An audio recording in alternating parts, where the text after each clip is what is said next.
What's a local rumor you heard as a kid that turned out to be true years later? U.S. Midwest. Rumor has it that way up the old road out of town, somewhere in the woods, was a satanic cult that held seances and other mystical rituals by firelight. Scared the willies out of us kids, and our parents wouldn't let us ride our bikes anywhere on that road. Decades later, I was working on a commissioned history project for the town and talked to the old man who owned the oldest homestead in the county way back in the woods along that road. While photographing the creek that ran through the stone foundation basement of the home, which the settlers used for water generations ago, I noted the burned-out tea candles everywhere. Guy lit up and said yeah. Back in his younger days, he and his wife used to host elaborate costume parties at the property, often by candlelight for the fun of it. He'd heard the rumors of the satanic cult and thought it was hilarious, so he and his friends ran with it and held parties in monks' robes and had bonfires and lived it up. He still laughs about it, and now, so can I. This older kid had this lightning streak scar all over one side of his neck and down his body. The rumor was he was throwing stuff at the power lines behind our neighborhood. Turns out he was. He was throwing copper wire at it, and it arced. He's lucky to be alive. Girl in my high school was rumored to have been dating one of the teachers who was married. This was probably true because after graduation, the teacher had retired, divorced his wife, and married the girl. The most popular boy in middle school disappeared after 7th grade. Literally, his parents sold their house and moved to a new house nearby but pretty secluded. He enrolled in a really expensive private school and cut off all ties with his friends. At the same time, a really popular male social studies teacher went on leave. Rumors circulated that the boy was molested by the teacher, and that's why they were both gone. The other popular kids got really pissed when people said that because they really liked the teacher and the kid. Eventually, people stopped talking about it. Fast forward to senior year in high school. He shows up at our prom as the date of his 5th grade girlfriend. First time anyone had seen him in years. Apparently, he reached out to the girl to ask if she had a date because he wanted to see all his old friends one last time. Apparently, he was molested by the teacher during tutoring sessions at the teacher's home. The school district and his parents agreed to bury it in exchange for tuition to the private school. He never wanted to leave and really resented his parents for it. By the time prom rolled around, he was 18 and they couldn't stop him. He wanted to set the story straight and let everyone know he was sorry for just disappearing. This is a little more lighthearted, but when I was in elementary school, probably like 3rd grade, all the kids in my class would joke about how our primary teacher and our Spanish teacher liked each other. We were all little kids, so of course it was just dumb little kids joking about around. That is, until a few years later when I was in middle school and I found out my old teacher and Spanish teacher recently got married. In middle school we had teams.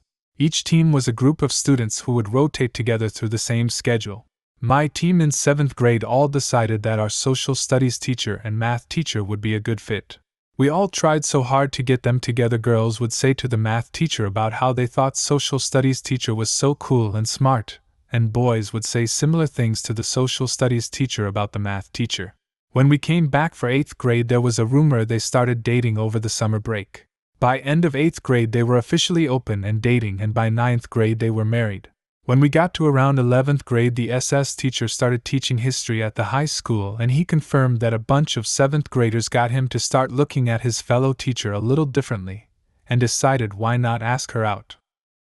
In 2008 or so, a kid was shot at the park by adult drug dealers.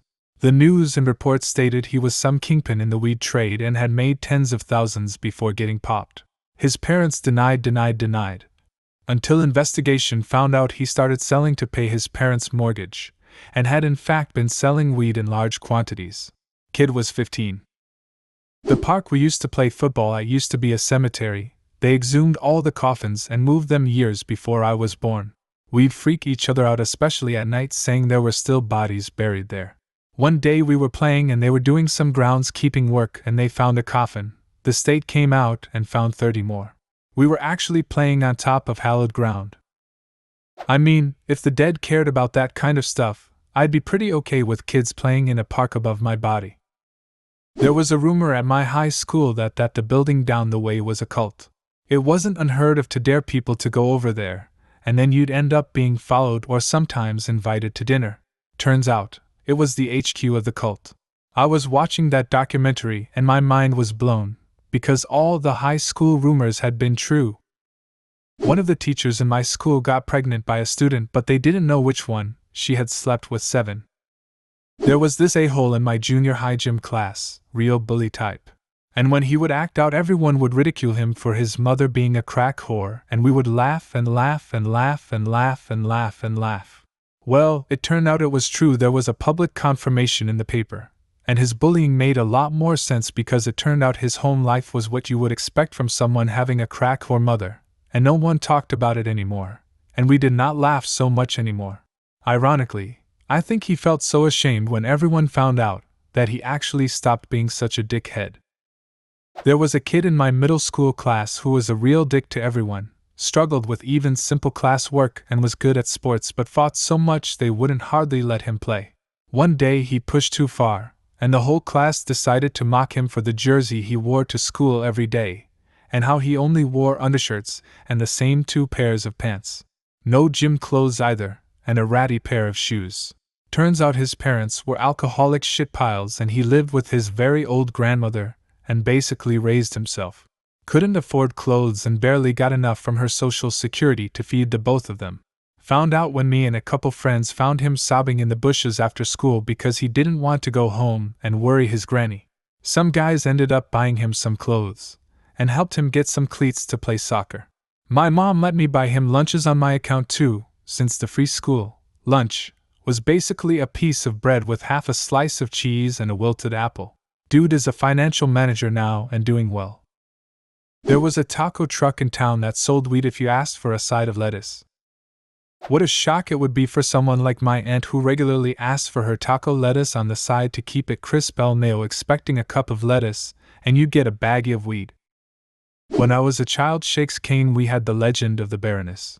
Supposedly, she lived in a haunted house and drove around a pink hearse. When I was old enough to drive and explore on my own, I finally saw her, in her pink hearse.